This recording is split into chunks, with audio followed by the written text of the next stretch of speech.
Sophie, you said after game 5, I got a lot on my mind. Oh boy. What particularly, in what direction was your mind racing at that juncture? I mean, everywhere. And I'm going to be good today. I am, because I'm just tired of our league. They need to step up and be better. Our leadership from top to bottom needs to be held accountable. I think that there are a lot of people in the position of powers in the WNBA who they might be really great business people, but they don't know shit about basketball. And that's got to change. I said I was going to be good and I just messed up.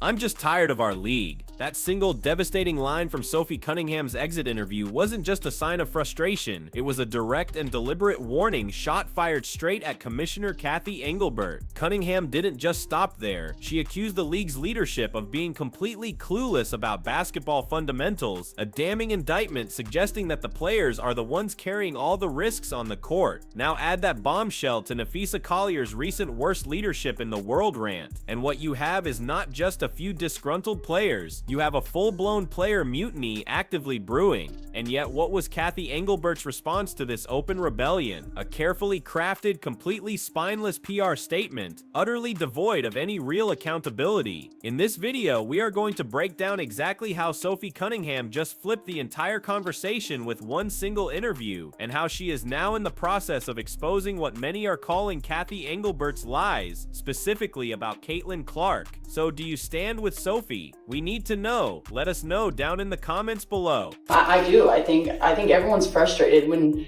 NBA players from that side of things are reaching out to us, just like in awe of how terrible it is. Like, that's saying something. That is absolutely saying something when your counterpart is feeling bad for us because of how we're getting treated. I mean, come on. And that's from leadership. That's from I'll just leave it there. From our leadership, it's just bad. So why did one single player's exit interview suddenly become ground zero for a league-wide revolt? It's because when Nafisa Collier finally spoke out, she went directly for the top. She did not waste a single second dancing around her frustrations or delivering the usual sanitized boilerplate comments that we have all come to expect. No, she flat out and publicly branded Cathy Engelbert's tenure as the worst leadership in the world. And that was not just a case of a player venting after a tough season, it was a direct, pointed, and calculated attack on the fundamental way this league has been run under her watch. And that single powerful statement hit the players, the fans, and the media with the force of an electrical jolt. This was no longer about a bad season or an individual grudge. This was now about a complete and total systemic failure. The real threat to our league isn't money, it isn't ratings, or even missed calls, or even physical play. It's the lack of accountability from the league office. Since I've been in the league, you've heard the constant concerns about officiating, and it has now reached levels of inconsistency that plague our sport and undermine the integrity in which it operates. Whether the league cares about the health of the players is one thing, but to also not care about the product we put on the floor is truly self-sabotage. Year after year, the only thing that remains consistent is the lack of accountability from our leaders. Nafisa Collier put her finger directly on the festering wounds that had been simmering just beneath the surface all year long. She talked about the questionable, often game-altering calls that consistently ruined the flow of the games. She spoke of the dangerous levels of physicality that were being allowed to escalate, leaving players injured without any semblance of accountability from the officials.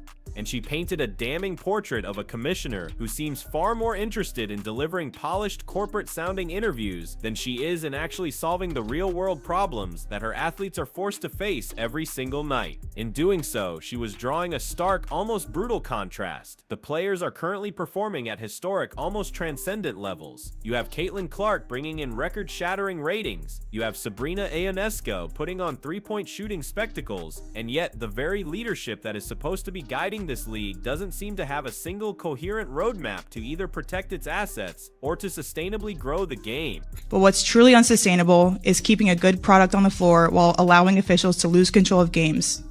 Fans see it every night. Coaches, both winning and losing, point it out every night in pregame and postgame media. Yet leadership just issues fines and looks the other way. They ignore the issues that everyone inside the game is begging to be fixed. That is negligence.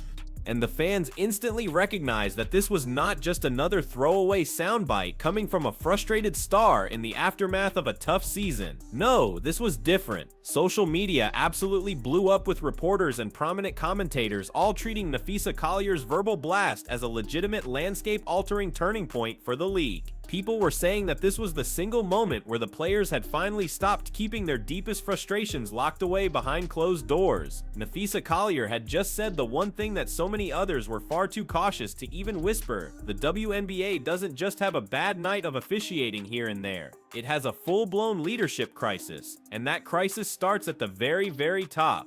I sat across from Cathy and asked how she planned to address the officiating issues in our league. Her response was, well, only the losers complain about the refs. I also asked how she planned to fix the fact that players like Caitlin, Angel, and Paige, who are clearly driving massive revenue for the league, are making so little for their first 4 years. Her response was, Caitlin should be grateful she makes $16 million off the court, because without the platform that the WNBA gives her, she wouldn't make anything. And in that same conversation, she told me players should be on their knees thanking their lucky stars for the media rights deal that I got them.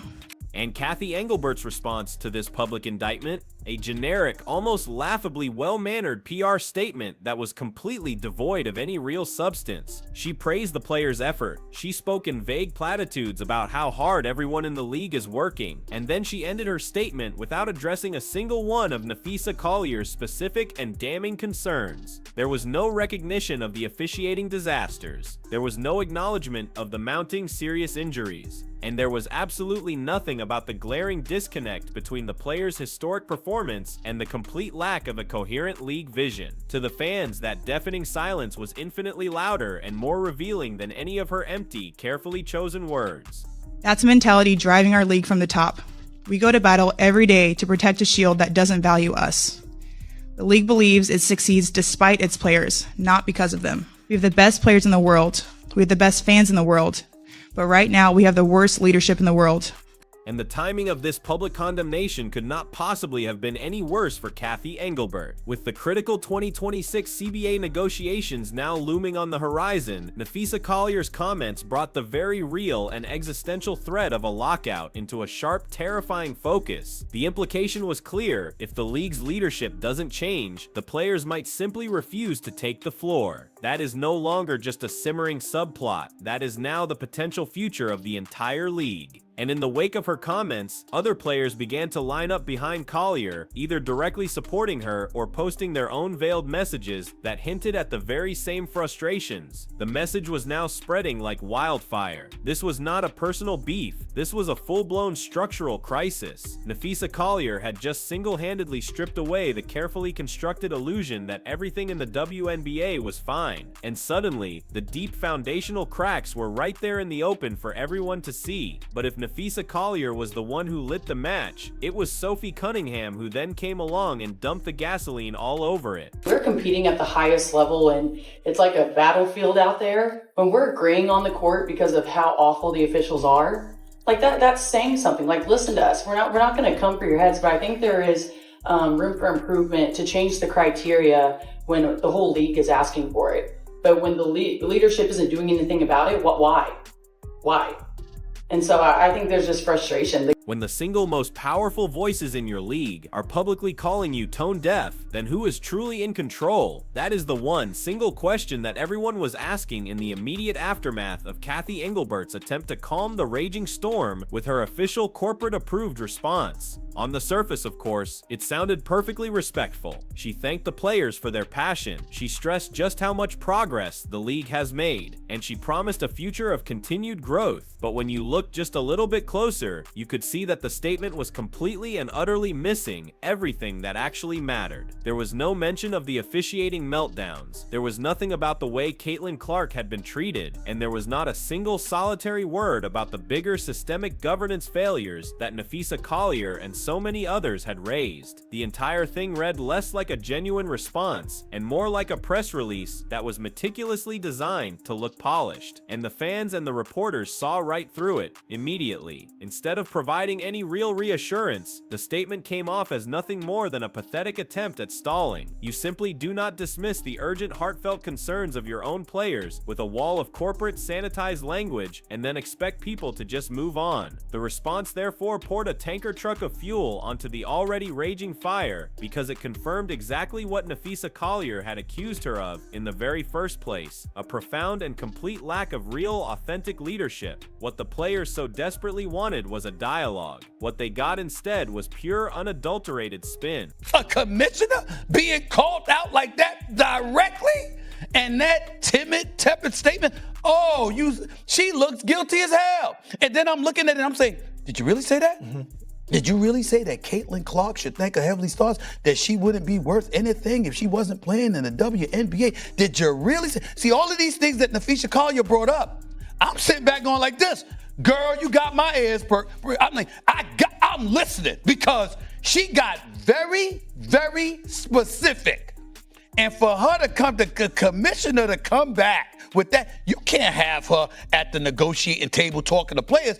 And the sports media wasted absolutely no time in pouncing on this weakness. Stephen A. Smith didn't just criticize Cathy Engelbert, he completely and utterly tore into her handling of the entire self-inflicted situation. He branded her response as weak, and then said straight out that her entire job should now be on the line. Later that evening, Scott Van Pelt hammered home the exact same point, pointing to years of this same simmering frustration and declaring that the league's leadership has once again completely failed to meet the moment. And let's be clear, these are not some fringe hot take commentators. These are two of the most respected and influential voices in all of American sports television, and both of them were now openly questioning whether Cathy Engelbert is even capable of leading the WNBA forward. She suggested Caitlin Clark should be grateful for what she makes off the court. That's preposterous. Did you miss the Iowa years? Clark is the Tiger Woods tide that lifts all boats, and we know this show is proof. The highest rating we have ever had followed one of her games at Iowa. The WNBA has benefited from her presence more than the other way around, even though this year for Caitlin Clark was essentially lost to injury.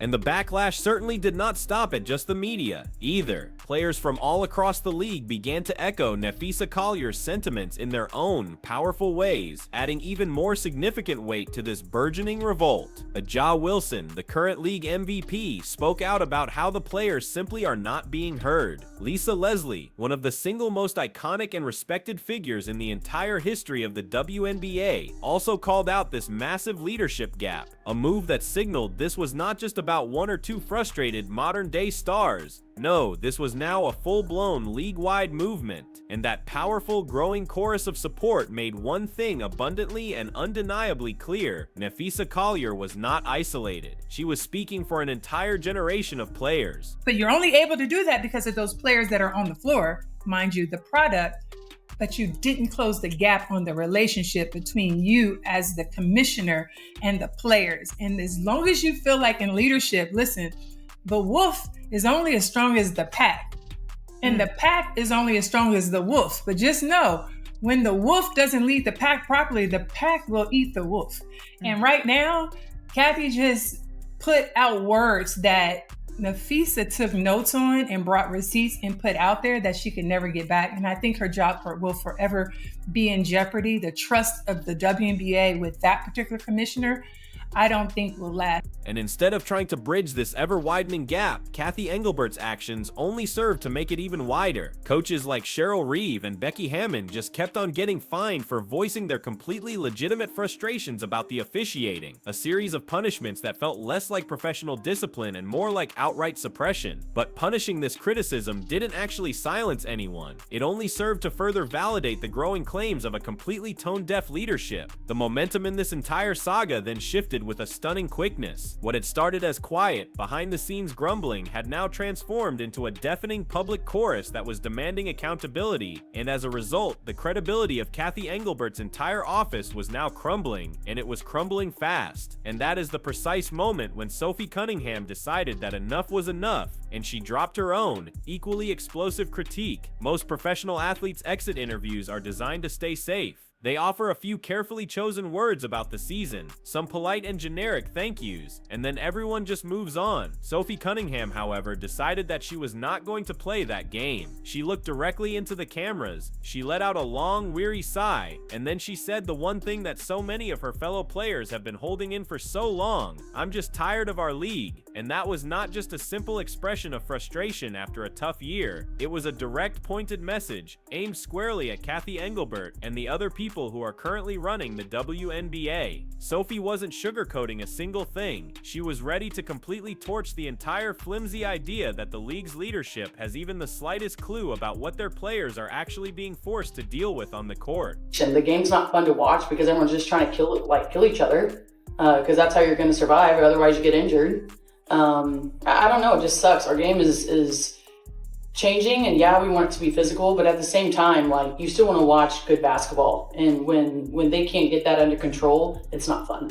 Her very first point cut straight to the heart of the entire festering issue, a fundamental lack of basketball knowledge at the top. According to Sophie Cunningham, the people who are currently making the decisions for this league do not actually understand the game at the high level that the players themselves demand. They sit courtside and they smile for the cameras, but they have absolutely no idea what it feels like to get blindsided by a hard, illegal screen with no foul call, or what it is like to be forced to play through a constant barrage of bumps and hacks that the officials just let go because inconsistent and poor refereeing has now become the accepted norm. Sophie made it crystal clear the players are out there risking their bodies night after grueling night, and the league's leadership is treating their legitimate safety concerns as nothing more than irrelevant background noise. For her, that profound and jarring disconnect has made the on-court product harder for the players to respect, and more importantly, harder for the fans to truly enjoy, and she did not stop there. Sophie then went directly after the officiating with a level of bluntness you almost never hear in these carefully controlled, media-trained settings. By calling the game not fun to watch, she laid out the one simple truth that everyone in Fever Nation had been thinking for the entire season. The games are constantly being slowed down by an endless parade of missed calls. Dangerous plays are being allowed to go completely unchecked, and the entire time, the league just keeps on pretending that nothing is wrong. When you have one of your own prominent players saying that the basketball itself is not entertaining under the current conditions, that is not a minor critique, that is a full-blown indictment. For Sophie, this sloppy, incompetent officiating was not just a simple nuisance, it was a clear symptom of a much bigger culture of pure unadulterated neglect that is festering inside the WNBA's own office. They're like,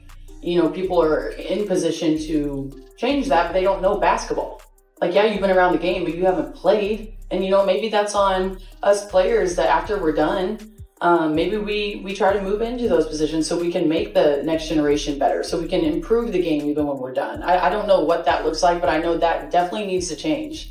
I think there's so much else, especially when it comes to the CBA, that our leadership on that side is just very poor. She then directly and powerfully tied that pervasive neglect to the recent rash of serious injuries that have piled up all around the league. Her logic was simple and undeniable. If the officiating consistently allows for reckless physicality, then players are inevitably going to break down. That is not a case of bad luck. That is the direct, predictable result of a leadership that completely refuses to step in and make the necessary changes. You could hear the sheer accumulated fatigue in her voice as she explained it. She wasn't just mad about one single hard foul or one bad night on the whistle. She was connecting all of the dots. Poor governance, she argued, directly leads to unsafe play, which in turn threatens entire careers, and in the long run, it hurts the fans too. And here is the part of her interview that really set her apart. Sophie completely refused to let Caitlin Clark become the easy, convenient headline in all of this. Some of Cathy Engelbert's defenders have tried to paint all of this criticism as nothing more than Clark-driven drama, as if this is all just about one superstar getting too much attention. But Sophie Cunningham did not for 1 second let that flimsy and dismissive narrative fly.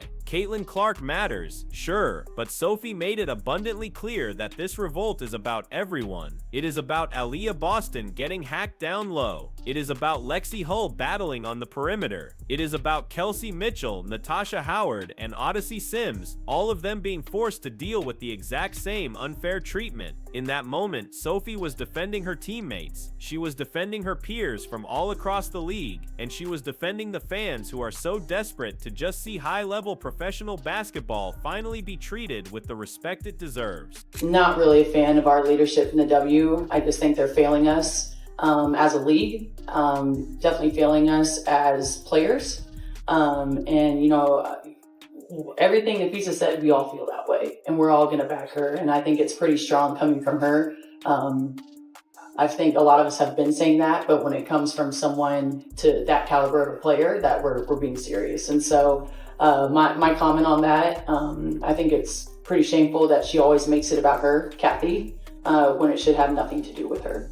And she brilliantly exposed Cathy Engelbert's flimsy public spin along the way. Sophie forced the fans to revisit the commissioner's favorite go-to talking points, and then she systematically showed just how hollow and disingenuous they truly were. Engelbert had repeatedly tried to claim that Caitlin Clark's cultural explosion was somehow tied to the league's own, behind-the-scenes efforts, but Sophie stood on that stage and made it abundantly clear that was complete and utter nonsense. Caitlin Clark had secured nearly all of her major multi-million-dollar endorsements long before she ever set foot in a WNBA arena. Nike, State Farm, Gatorade, Wilson, all of them had lined up to do business with her before she ever joined the league. That was not Cathy Engelbert's doing, and the fans know it. And when Engelbert tried to claim credit for the league's new media deal, Sophie and others were quick to remind everyone that the entire deal was brokered by Adam Silver and the NBA, not by a commissioner who was pretending she had secured it herself. Then came the single, most explosive line of the entire interview, the one that made even the most die-hard fans sit up and take notice. "We aren't going to play until they give us what we deserve."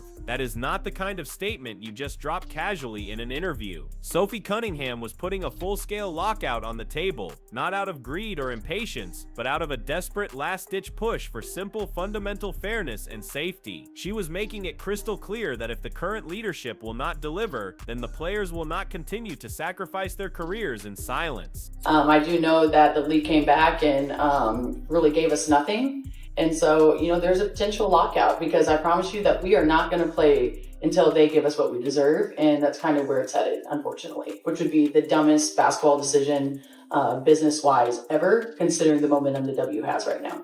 And the Indiana Fever fans felt that statement deep in their bones. Social media immediately lit up with an outpouring of praise for Sophie, celebrating her for so fiercely defending not just Caitlin Clark, but also Aaliyah Boston, Lexi Hull, Kelsey Mitchell, and every other player who has carried this team through a season that has become more about league politics than it has about actual basketball. In that moment, Sophie Cunningham became the powerful, unfiltered voice for a legion of fans who have felt completely ignored by the league's leadership. In her words, people heard honesty, they heard accountability, and they heard a level of boldness that has been sorely missing from the very top of this league for years. She had successfully turned Nafisa Collier's initial fire into a full-scale rebellion, a rebellion that was firmly grounded in on-court reality, and Sophie's exit interview didn't just fade away after 24 hours like so many others do. No, it became the undisputed climax of this entire player revolt. Where Collier had sparked the initial outrage, it was Sophie who had now supplied the raw, undeniable urgency and the concrete, non-negotiable demands, which now leaves the single biggest, most existential question hanging over the entire WNBA. How does this league possibly rebuild trust before the single greatest growth window in its entire history slams shut, when your own players are openly and publicly telling the commissioner to step down, and when the biggest voices in sports media are all in agreement with them? You have to ask yourself, how much longer can Cathy Engelbert possibly survive? The Collier-Cunningham revolt has cracked open a door that Cathy Engelbert has so far been completely unable to close. Every single sanitized press statement she has delivered since this all began has only served to remind people that she has lost the locker room, she has lost the fans, and now she is in the process of losing the mainstream sports audience too. She's in the way of our growth and our development as a league, not just on the player side, but on the league side. She's not good for basketball.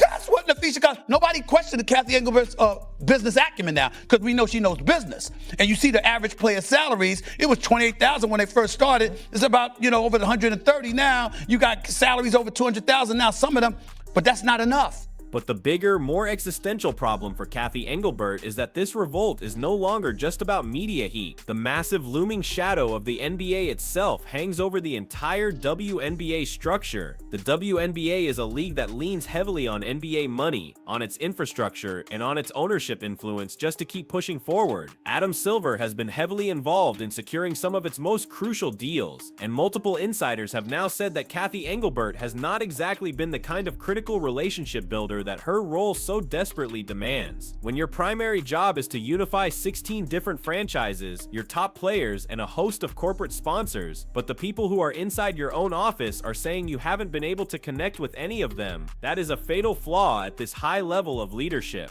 And the timing of this entire implosion could not possibly be any worse. The crucial 2026 CBA negotiations are already framing Cathy Engelbert as a massive liability. Nafisa Collier has already stated that the players were basically offered nothing in the early stages of those talks. And then Sophie Cunningham took it even further, delivering the ominous warning that we aren't going to play until they give us what we deserve. What that means is that the players are now openly and actively threatening a full-scale lockout right in the middle of the league's single biggest growth period ever. And how do you possibly negotiate with a group of athletes who fundamentally do not trust you? The answer is simple: you don't. And every single day that she remains in power only serves to dig the league deeper and deeper into a hole that the players are completely refusing to climb out of.